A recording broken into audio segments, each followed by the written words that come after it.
Në besimet e vjetra shqiptare, foshnjat shieshin si shumë të brishta dhe të pambrojtura ndaj botës së padukshme.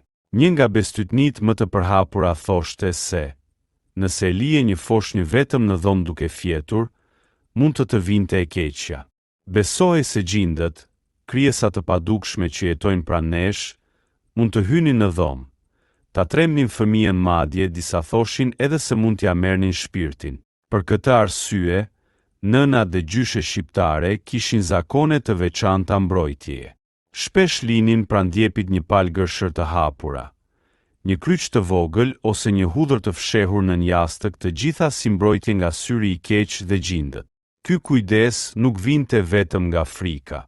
Në një farë mënyre, ishte edhe një mënyrë për të thënë: fëmijët nuk duhen lënë vetëm, sepse janë thesari më i çmuar i shtëpisë. Edhe pse sot këto besime duken si legjenda, ato na tregojnë shumë për mënyrën se si të parët tanë shihnin botën. Plot mistere, forca të padukshme dhe nevojën për mbrojtje shpirtërore.